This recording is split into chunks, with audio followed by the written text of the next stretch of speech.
করে বলতো পরের রোববার এই সিনেমাটা চালাস। তো আমার 5-5.5 বছর বয়স হবে।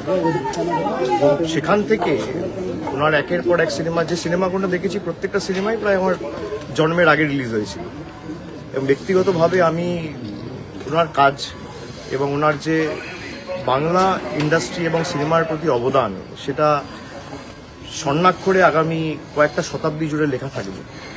এবং আজকে যে মূলত আমার আশা, আমাদের রাজ্য সরকারের তরফ থেকে 15 বছরে আমাদের যে গৌরবোজ্জ্বল 15 বছর উন্নয়নের কর্মসূচি আমরা গত 15 বছরে করেছি বা কর্মযোগ্যগুলো হয়েছে বিভিন্ন ক্ষেত্রে, সামাজিক সুরক্ষা থেকে, স্বাস্থ্য থেকে, শিক্ষা থেকে, পরিকাঠামোগত উন্নয়ন থেকে, পর্যটন থেকে, কৃষি থেকে, তার একটা বিস্তারিত খতিয়ান আমি রঞ্জিতবাবুর হাতে তুলে দিয়েছি।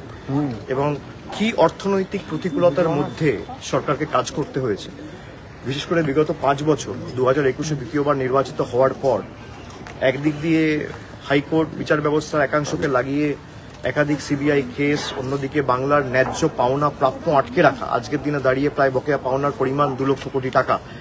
এবং তারপরেও যে রাস্তাঘাটের কাজ, আবাস যোজনা, লক্ষ্মীর ভাণ্ডার, স্বাস্থ্যসাথীর মতো একাধিক যুগান্তকারী প্রকল্প।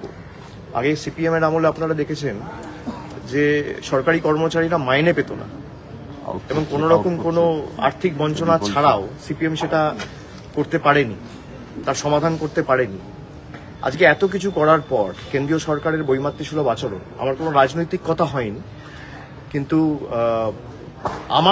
আমাদের যে রাজ্য সরকারের যুগান্তকারী প্রকল্পগুলো সেগুলো আমরা বিস্তারিত বলেছি। আমার সাথে সিনিয়র মন্ত্রী মমতা বন্দ্যোপাধ্যায়ের দীর্ঘদিনের সহযোদ্ধা সতীর্থ সম্মানীয় শোভনদেব চট্টোপাধ্যায়ও ছিলেন।